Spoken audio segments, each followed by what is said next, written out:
Bonjour tout le monde, je m'appelle Jesús Daniel de la Vega Mora et je suis étudiant de l'ingénierie en automatisation et autotronique de la Benemérita Universidad Autónoma de Puebla.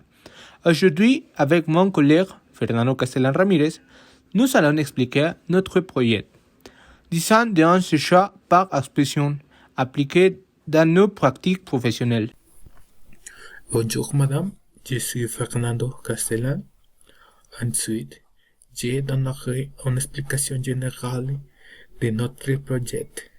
Notre programme s'intitule Conception d'un atomiseur. Le type de programme est multidisciplinaire.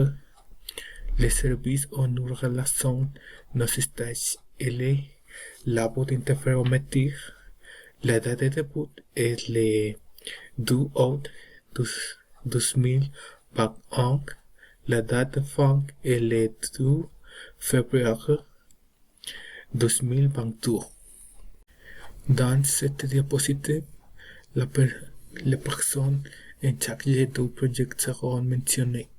Le nom de la personne chargée de superviser la réalisation des objectifs et des activités d'élèves de la unité était prof Luis Alberto Rendón Delgado, qui a la charge de technicien académique.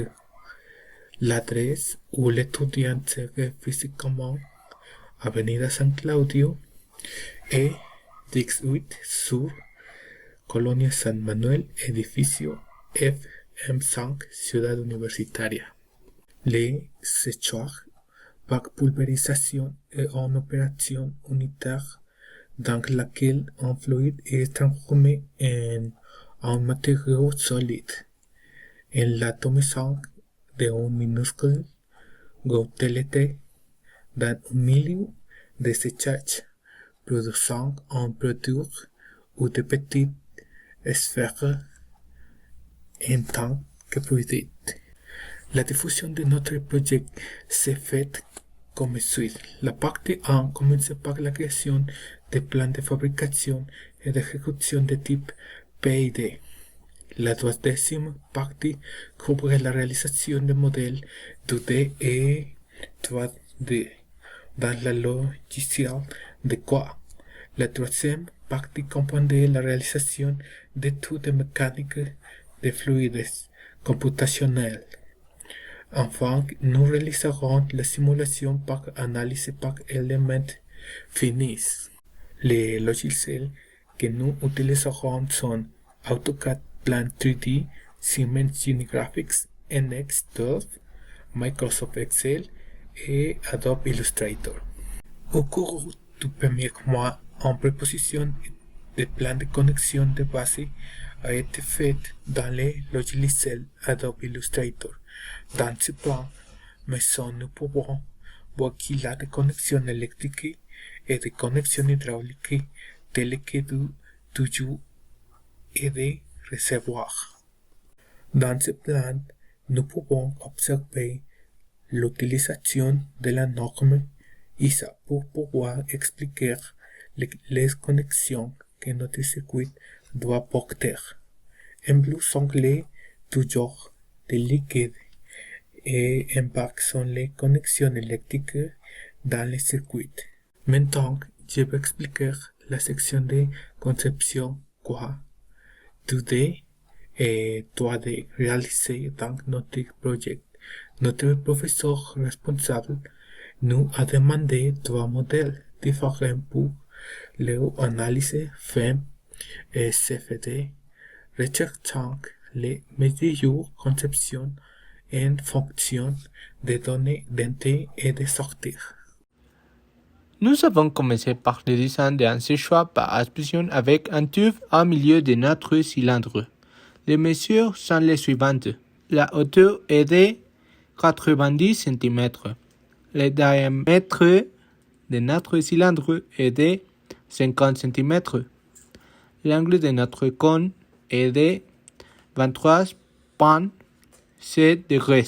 Notre tube mesure 2 pouces sur 30 cm de long et notre feuille mesure un quart de pouce. Le matériel de fabrication de tous ces séchoirs sera en AISI 70 L'emplacement de notre tube d'entrée est à 250 mm de notre rayon. Nous avons commencé par le design d'un séchoir par aspersion avec un tube à mi-distance de notre cylindre. Les mesures sont les suivantes. Le hauteur est de 90 cm, le diamètre de notre cylindre est de 50 cm. L'angle de notre cône est de 23,7 degrés. Notre tube mesure 2 pouces sur 30 cm de large et notre pile mesure un quart de pouce. Le matériau de fabrication de tous ces séchoirs sera en IC 310. L'emplacement de notre tube d'entrée est à 75 mm de notre rayon. Nous avons commencé par le design d'un séchoir par aspersion avec un tube en connexion tangente à notre cylindre. Les mesurements sont les suivantes. Le hauteur est de 90 cm, le diamètre de notre cylindre est de 50 cm. L'angle de notre cône est de 23,7 degrés. Nos tubes mesurent 2 pouces sur 30 cm de large et notre pile mesure un quart de pouce. Le matériau de fabrication de tous ces séchoirs sera en IC 310. L'emplacement de notre tube d'entrée est à 490 mm de notre rayon. Par le tube ferme, nous avons réalisé un maillage avec deux éléments nodeux de 90 mm de table CT310. Une force de 1000 N dans la direction -7 a été appliquée au sommet de notre séchoir afin de savoir si le matériel IC 310 supportait des forces excessives. Dans ce cas, nous observons que notre design s'est déformé avec la force appliquée. Dans cette étude, nous analysons les fluides homogènes des particules virtuelles qui interagissent avec notre modèle 3D. Notre logiciel NX dispose d'une section d'analyse des fluides dans laquelle il utilisait un clone de notre modèle d'origine en utilisant tout ce qui est interne à notre modèle.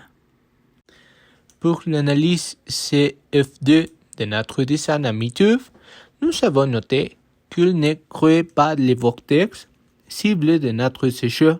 Celle-ci atteint une vitesse maximale à l'entrée et se modère dans le deux sorties vers l'embarquement et les cyclones. Par notre design avec un tube centré au milieu de notre rayon, nous observons qu'il générait un petit cyclone mais qu'il casse un certain point. Enfin, nous avons notre séchoir avec un tube tangent.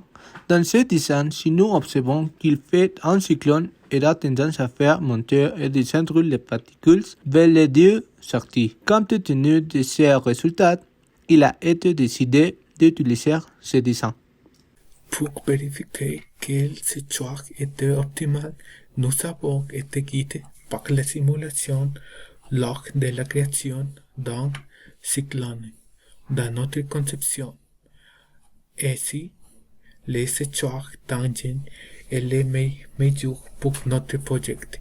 À l'aide de Microsoft Excel, nous avons analysé les résultats de cet exercice à différentes vitesses et obtenu des résultats favorables. Le modèle avec les meilleurs résultats en termes d'entrée et de sortie était notre séchoir tangent. Ce séchoir sera utilisé pour mener plus d'enquêtes concernant la simulation des fluides et leur fabrication respective appliquée dans des objets de recherche. Nous apprécions tous les soutiens que M. Rendon Delgado nous a offerts, car sans lui notre projet ne serait pas mené à bien. Ciblé sur les problèmes de fabrication et de recherche.